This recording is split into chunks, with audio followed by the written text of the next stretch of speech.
Hello YouTube, it is your boy B3, back with another kicking graphic novel review. Today we are reviewing some more Boom Power Ranger stuff. You guys know I love Boom's Power Ranger stuff. They're like my favorite comics that are being published right now. I think they're really incredible. It's got a great tone that's like, can keep adults interested, but also isn't so mature that kids can't read it, you know? It's a great book for most ages. And today we are reviewing Power Rangers Drakkon New Dawn. Yes, Power Rangers Drakkon New Dawn. It's a book that takes place in the Coinless universe after all the Shattered Grid stuff and etc. Once the Ranger Slayer finally returns to that universe, after she was kind of lost in that dimension that was quote-unquote without the Morphin Grid. Give you a quick read-up of the back of the book here. Rise of the Ranger Slayer. The Ranger Slayer, an alternate universe version of Kimberly Hart, has returned to her home dimension to pick up the pieces left behind in the wake of Lord Drakkon's reign. But Kim's only option to save the people she loves is to become the thing she hates most, the new ruler of her world who sits on Drakkon's throne.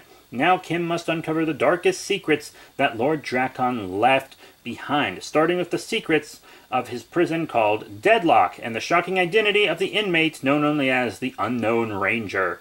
When Lord Drakkon's final failsafe is tricked, an even deadlier threat sets its sights on Earth, and the Ranger Slayer won't be able to defeat it on her own. Writers Ryan Perrott and Anthony Birch, along with artists Dan Mora and Simone Ragazzoni,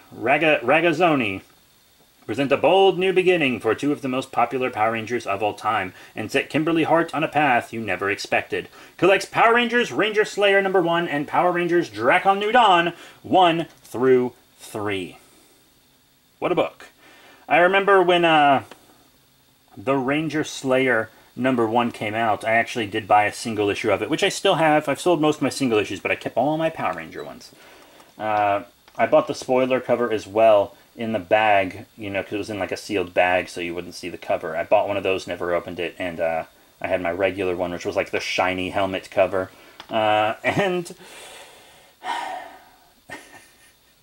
then someone immediately spoiled it for me, that she became Lord Drakkon in the end.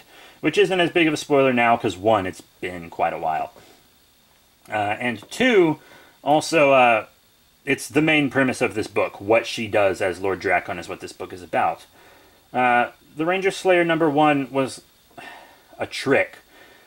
Comic book publishers do this thing now. They'll release a one-shot, and everyone will be like, oh, it's just a one-shot. I can buy it and not have to worry about getting a whole series. And then it's a trick. The one-shot just leads into a mini-series or an ongoing series or something. That happens all the time. One-shots trick you into reading a full book. I didn't read all the single issues of this. I was like, no thanks, I'll just get the trade. That was when I was transitioning to trades. I'm fully transitioned to trades now. I don't really get single issues anymore. Fully transitioned to trades. Yep. But, pretty cool. We have this dope book about her time as the new Lord Drakkon. And it's pretty cool. So she shows back up in her universe. Most of the sentries and stuff don't actually know that she's not under mind control. Most of them probably didn't know she was ever under mind control at all. But she was. She goes to the Coinless and she's like, I'm so sorry, Drakkon's mind control was broken over me. They don't want to accept her at first, but Bulk is like, isn't second chances and etc. what you guys are all about?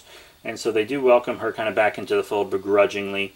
But she has a Megazord, which is really helpful. And there are all these, like, undead Ranger sentries running around. And it turns out they are being controlled by a resurrected ghost Rita Repulsa.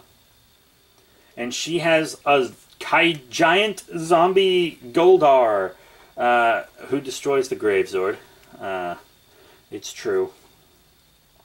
And, like, Scorpina is kind of ruling in Lord Drakkon's stead, but the Ranger Slayer is, like, kind of takes over from her and stuff. We see the Lord Zed Dragonzord. Lord Zed's corpse was fused with the Dragonzord. which is used to defeat Goldar. We also find out who brought Rita Repulsa to Undeath, and it might not be who you expect.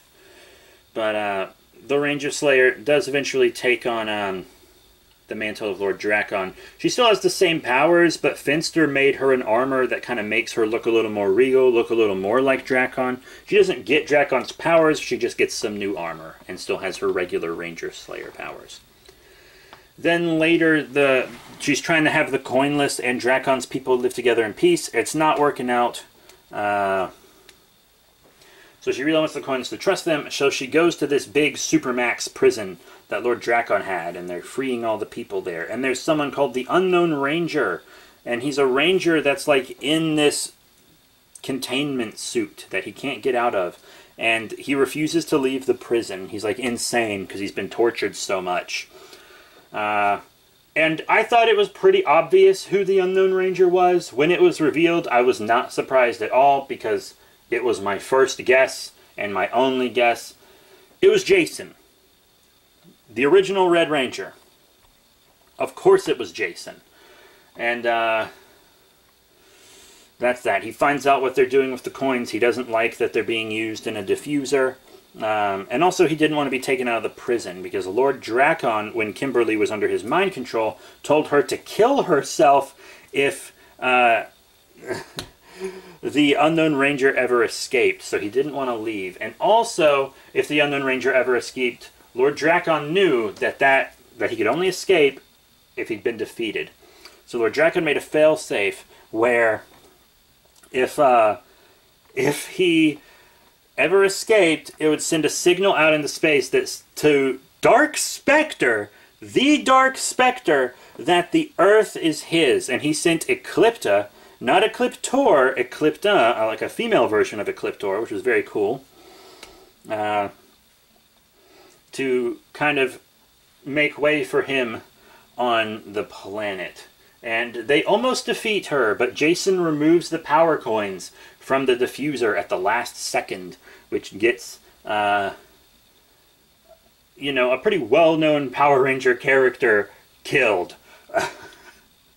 Just straight up killed.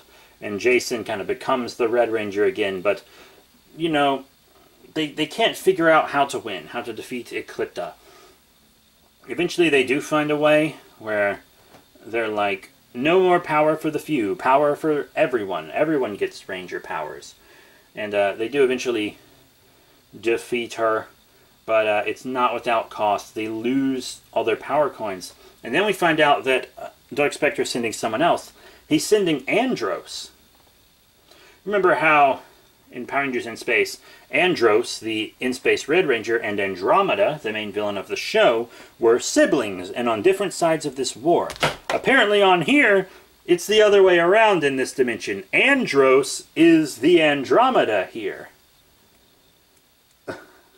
So, who was the Red and Space Ranger in our regular continuity is like the villain of In Space in the Coinless universe, which is very, very cool. And I can't wait to see more adventures in the Coinless universe. I think it'll be very fun. It's a very interesting world. And now, at the end of this, that world is completely without Ranger powers. Will they go Zeo? Maybe. It's possible. We will have to see. Or could they become an entirely new Ranger team altogether? Maybe a Sentai that was never adapted. Who knows? Who knows? So that is it for Power Rangers Drakkon New Dawn from Boom Studios. Thank you all very much for your support. Remember to rate, comment, and subscribe. Check out all the cool links in the description below. Facebook, Twitter, Patreon, etc. I still got some more reviews coming. There's the Batman and Robin Grant Morrison book. And one Scott Snyder Justice League book that I need to do.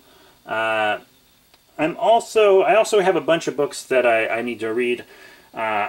I pre-ordered Dark Knight's Death Metal, The Darkest Night, and it came... The day I'm recording this is the day it came out. I got it the day it came out. Superman Blue. I also have 5 issues of Batman Black and White that I want to do videos for, and Aliens Omnibus Volume 1, since I just did a Predator Omnibus recently. But that is it. Thank you all very much for your support. Remember to rate, comment, and subscribe. Check out all those cool links. Once again, can't say it enough, and I'll see you all next time.